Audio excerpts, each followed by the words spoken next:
Financial Survival Network, helping you to survive and thrive in the new economy. Get our complimentary newsletter at financialsurvivalnetwork.com. This is the Financial Survival Network. Financial Survival Network is presented to you by Regal Assets. Buy and sell physical gold and silver through your existing retirement plan, 100% tax-free with Regal Assets. If you want to include physical gold or silver in your existing IRA or old 401k, request your free investment kit, which was recently featured in the Forbes and Smart Money Wall Street Journal magazines. Call toll-free 855-678-6620, 855-678-6620, or visit regalassets.com.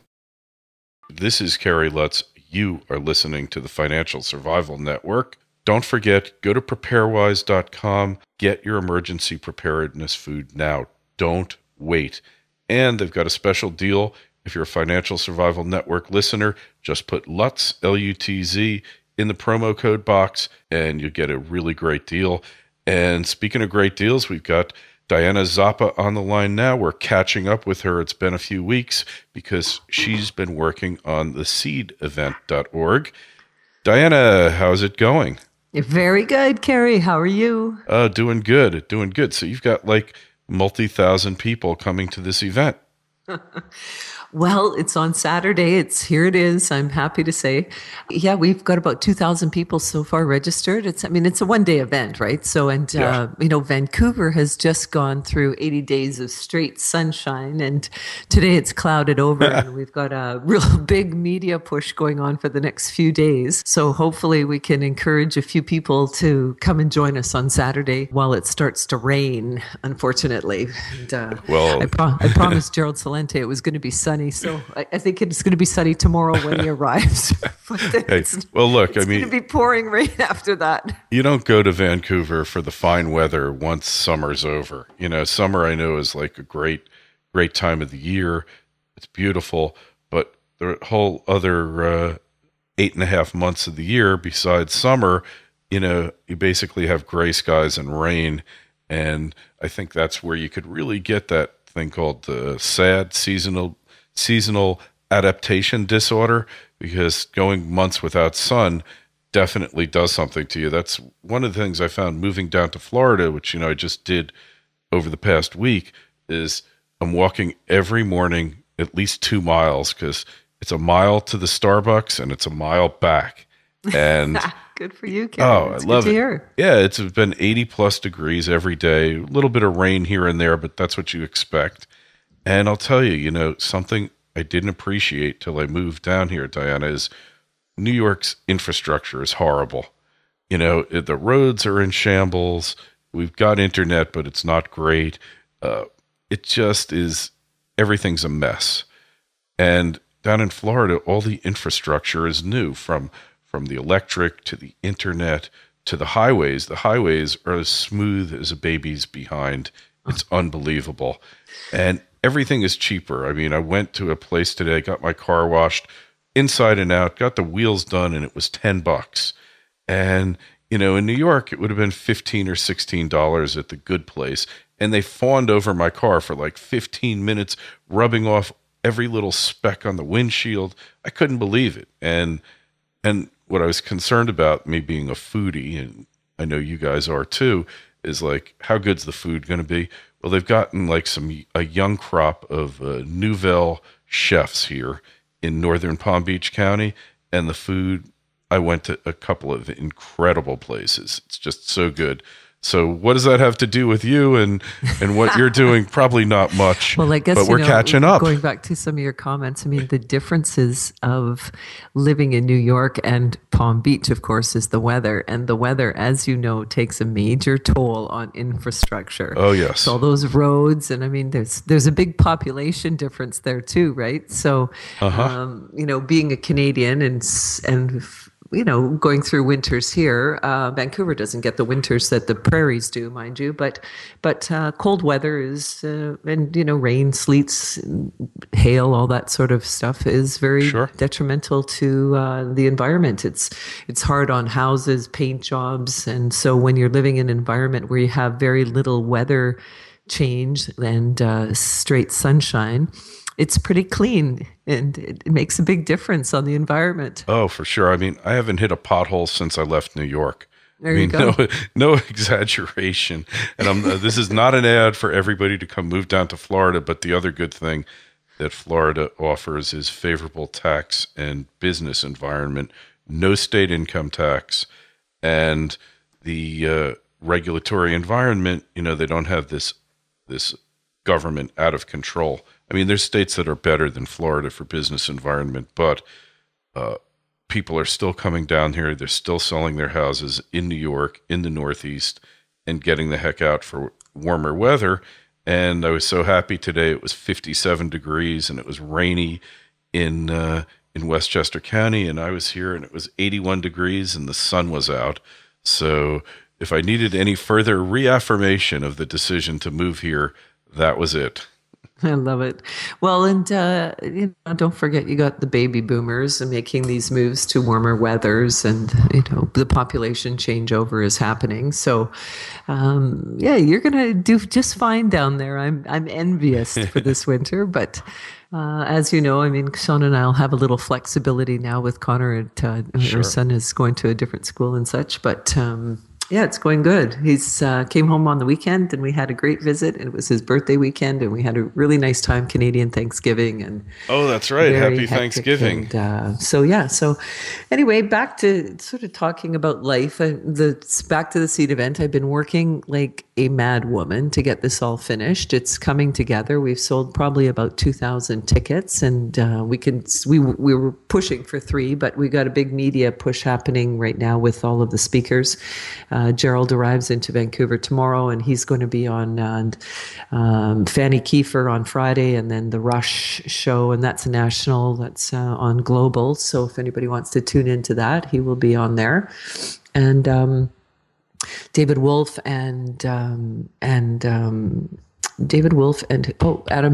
Dream Healer are going to be on QMFM radio interviews coming up. And so there's a number of opportunities. The newspaper's been broadcasting it. And as I was saying, the weather's been so nice. We're hoping that maybe a few people that, were counting on weather are maybe going to change their minds and come to the event.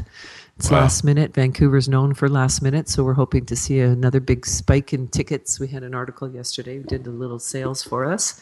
So it's going to be good. I'm happy to say that when it's over, I'm going to look forward to a nice, enjoyable week of maybe walking a mile to Starbucks and back. Hey, well, you don't need to go to Starbucks in Vancouver. You have better places. It just happens to be convenient, and everybody has their one drink at Starbucks. You ever notice that? There's one drink that they like there, and basically you could keep the rest of them. But have you ever done any conferences like this before, Diana? Not on this size, and the trade show portion with we have a organic cafe and marketplace. So we sold out 60 booths, which it wasn't it's not a big venture, but it's still enough work. I've organized lots of large events, but not with the big trade show component. So that's been interesting.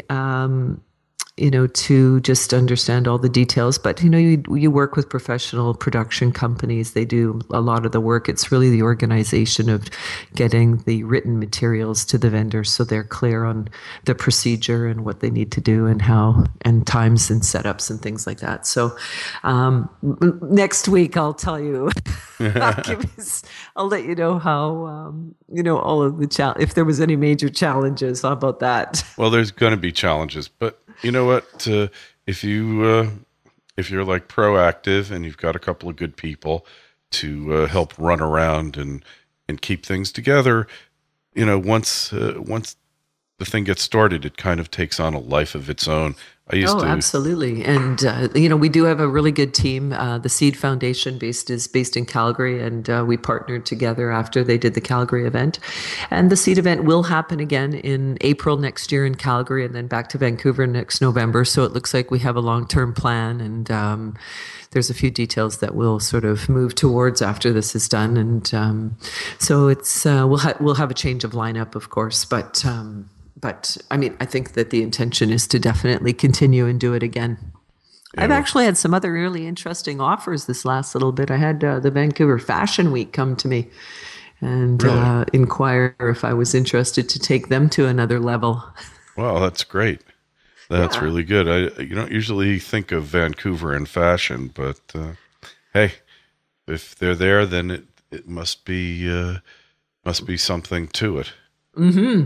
So now, what about the debates? Oh, okay. So this is great. Let me tell you, you're going to hear my take on this, which is going to be totally different than anyone else's. All right. Okay. I mean, as far as I'm concerned, economic wise, there's not going to be much difference between the two of them. I don't see Mitt Romney shutting down the Federal Reserve and going on a metallic standard or a sound money standard. So let's not even bother with that. The debate, there's no question that Romney decimated this guy. That And Romney, he had 19 debates to practice on this, mind you. And the Obama record is totally indefensible. Not that Obama caused this thing. I mean, this is a systemic event that's due from decades of malinvestment and poor economic policies that have driven the country and the world into the ground. So I want to make that clear. I don't view Obama as responsible, but certainly raising taxes during a depression is never a good policy. FDR tried it, failed miserably. Introducing major regulatory schemes and upping the ones that you have also is anti-growth. You could argue whether it's intentional or not. I don't want to get into that. My feeling about Obama is I don't know who the heck this guy is. Man, he's got a family tree that looks like a shattered window, like the cobwebs in a shattered window. But let me tell you what I see happening next. So he pretty much was exposed for what he is a guy who's not a deep thinker. He's not an intelligent person in the conventional sense. He's not a manager, and he has a poor grasp of the issues. And he's an incompetent who's totally in over his head and out of his league. But now we get to Biden. Okay, that's the next debate coming up. So for people who are kind of shaking their head thinking, well, maybe he just had an off night, which I don't think there's that many because look, the final poll was 72% believed that Romney won, 20% that believed Obama won. So we've got probably about 10% of the U.S. are drug addicts and alcoholics and substance abusers. So he got that vote. And then we got a bunch of parasites and government workers. So he got all of those people thought that he won. But to get 72% in the United States to agree on anything, whether it's the earth is round, that the earth revolves around the sun, basic facts like that, that airplanes actually are lighter than the air when they're flying. You can't get anybody in the U.S. to agree on anything. So to get that many people to agree is huge. But now we have Biden, and this guy is a buffoon. He is dumb as a bag of hammers. He's just an idiot, and he's going up against Ryan, who I don't believe is policy-wise any better than anybody else. He voted for TARP, for the bailout, the stimulus, voted for all this bad stuff. And, Right. he came up with a budget plan that's totally unworkable, and it's just a PR stunt, in my estimation. But the guy is attractive, intelligent, articulate, excellent speaker, and he's going to eat this guy for lunch. So you're going to have a 1-2 punch. Obama gets slammed and destroyed, and I think that's been enough to turn the election on its head, although I don't believe the polls. I believe Romney's always been ahead in it. And then you're going to see the faithful lieutenant get his head handed to him. And he will, because the guy makes gaffes, and he made so many gaffes in the last debate against Palin that if he had had a worthy adversary, he would have been fried right then and there. So this next debate, even though vice presidential debates make absolutely no reason, will be the 1-2 incompetent punch, and it's going to be over after this debate. That's what I'm predicting. I don't believe the next two presidential debates will make any difference because there's nothing Obama can say about his record, and certainly about international affairs and what's going on in the world. He's been horrible. He's been a failure. But Biden is going to bury the ticket. That is my prediction. Take it for what it's worth. You're gonna see that this guy, he's non compos mentis. Legalese for basically he's not sane. Oh, I have to agree with you 100% on that one. I think, Obama's running. He can't run off his record. He's on the complete offense.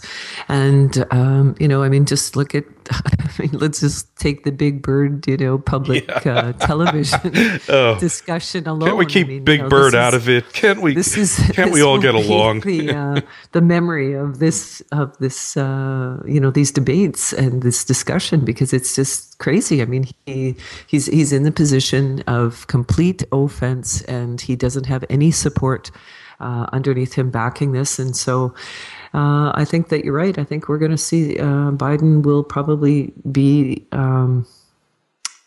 detrimental.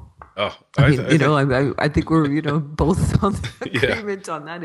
It's going to be sad. In fact, I started watching the debate the other night, and then I watched it, and I'm going, my goodness, like what is happening here, right? It was just sort of like seemed so not much discussion was interesting, and it was kind of really basic. And so then as we sort of went along, and then after, it sort of picked up and watched, and I thought, wow, Romney's really like picking this up. But I mean, as you and I both agree, I mean, we go back in time, and I actually wanted to just go back to a discussion about a note that I made from a long time ago. And I was going to ask you if you'd ever seen the HBO series Deadwood. Oh, God, I saw it a while ago. I don't remember it all that well, though.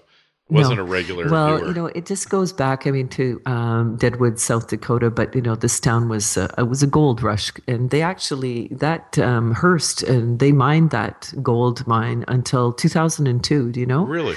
And did not know that. Anyways, I guess that the point that I wanted to make about it is just that this was a town that was completely lawless.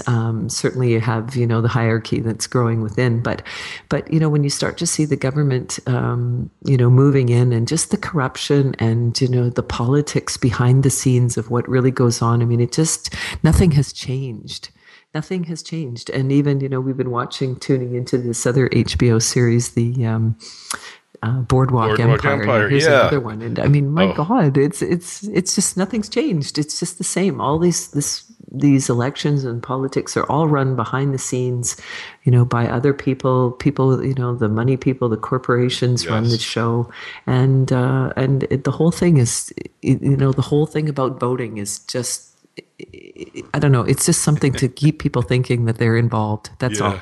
Hey, that's all I have to say about it. Well, Boardwalk Empire is a great analogy because once you had Prohibition, you had the emergence, the birth of organized crime, non-sanctioned, non-governmental organized crime. Yeah. And basically what you saw in Chicago and what you saw in Atlantic City and in most urban areas, they've never gotten over it, is a merger between the mafia, organized crime, and government. In Chicago, there's no difference between the two. The mob runs the show, whether it's through labor or through construction contracts, whatever it is, the mob is in charge. They call it the syndicate. Unions. I mean, and just the place of how they've become. And so, I guess it just brings us back to what do we do? All you got to do is protect yourself. You understand that this is the system. That really you can't change the system. You are aware of it, and so what do you do to protect it? Where's gold today? It's yourself? Up $1.13. Yeah, that's really what it comes down to, right? Is looking out for yourself, because they aren't going to look out for you. And Bill O'Reilly, on Fox News isn't really looking out for you. He's looking out for himself. And none of these people who say they're there to help you and to take care of you, they couldn't care less. They just want something from you, and that is power. And when you allow them to take over and to take control, you give them power over your life, and you pretty much sign away your soul. So, I don't know how to stop doing it because I never started doing it, I hope. At least not that I was aware of. But look, this is what you're up against, and you have to make a decision. Just like in the Matrix, and I always get those pills wrong, so I'm not going to mention them. But it's like at some point you have to make a choice, and especially because all the promises that they made to you aren't going to happen. It's gone. Well, and I mean, just so many. Well, actually, I was going to say I was just reading Lou Rockwell. There was there was an article there anyway, but it was called "The Lesser of Two Evils," and of course, and then Salente's Trends Journal came out yesterday, and it was the lesser of two evils, and the discussion just about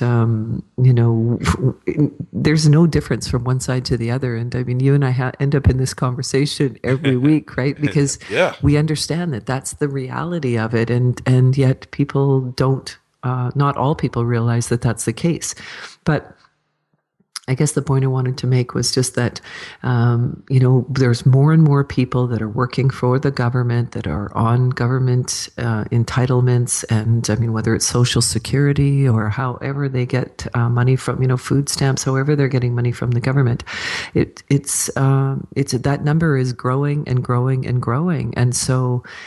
This is where they want you to be, right? I mean, they want to have that control over people because that's how they keep the fear, they keep the maintenance on you. They are, they're the ruling class. Yep, that's what it's about. So, protecting yourself is just, it's a lot braver to go out there and to be independent. But that's the only way to live, in my opinion. Yeah, well, it's the only way you can wake up in the morning and look at yourself in the mirror. And we always called it the evil of the two lessers, because that's what we wind up with each election. We wind up with two lessers, and from there you have to try to make a decision. And it ain't easy, it really isn't. And it makes you wonder, well, should I bother just not to vote? Well, maybe if I was in New York and I was going to vote there, I wouldn't bother. But now that I'm here, my vote actually might make a difference. But actually, my view of the whole election is it's always been Romney's to lose. Because, when you look back, there isn't one single person who voted for McCain in 2008 that is going to be voting for Obama. That's my view. And he's lost a bunch of groups in his critical coalition, not to mention the people who were all enthused, especially the younger people, like they really bought the hope and dope and change. And now those people have been let down, and they still have their student loans. They're not getting forgiven, and they can't find jobs. And they're at the front lines of the failure of the economy. And I just can't see a kid who was all rah-rah Obama last time even bothering to show up, because kids have important things to do, Diana. Like you have parties to go to, you got dates to go on, and whatever else these kids do these days. And voting is just not really up that high on the list if they're not really excited by the choice and motivated to turn out. And these kids are not motivated. They're in a world of hurt. I know some of these kids, temporary hires, assistants, and, like Romney, or was it Ryan, I guess, who said it at the convention, that the kid is trapped in the basement of his parents' apartment, basement of his parents' house, and he's looking up from his bed at faded Obama posters, wondering, when is his life going to start? And there's millions of kids like this. Well, again, we go back to our grassroots discussion about this education thing that we wanted. And I interviewed Alexander McCoben from Students for Liberty a couple of weeks ago. Hmm. And, there is some real hope there. And I, I use that word lightly, but when you see the numbers of the growth that they have done and how more and more, there are different departments in universities now that are actually kicking in and learning about free markets. And I think that there is some hope in sort of that generation. There's some stuff that's happening. And we connect that to the internet reformation at the Bell in the sense of, we compare it to the Gutenberg press. I mean, Sure. it's the internet. If you go out there and you search for the information, you can find what you want to know. So, the motivation comes from within, and that goes back to, again, further discussion about, learning yourself and how do you become motivated to do that? I mean, where do you have to be, morally to figure out what you have to do to move forward to make your life better. People come here from other countries and they look at America and go, they've lived under dictatorship and all kinds of different rule, and they come here and see this beautiful light and anything is possible here. So the people that live here, they take that for granted and they don't, because they have this government system that is allowing them to be soft and to not have to be motivated. They can live off the system. And so how do you change that, right? That's what our whole mission was behind this. And so, I mean, reading, education, and trying to just find ways and mediums of getting that out there to people to, to want to learn more. So it comes from, having discussions like we do, and then people listening, and then them talking and learning. And, it's like the wildfire growth, right? I mean, how you got to start small. And I mean, I'm in marketing, and one of the things that I always try to keep in mind, you always have to have the big picture in mind, but you always have, most times you don't have the finances to be out there, trying to sell to the whole big picture. So you have to pick the markets that are going to work for you to come and be close. And then, how you can get spin-off and traction from those markets and move forward. And, I think this is the same idea. Hmm. Oh yeah, for sure.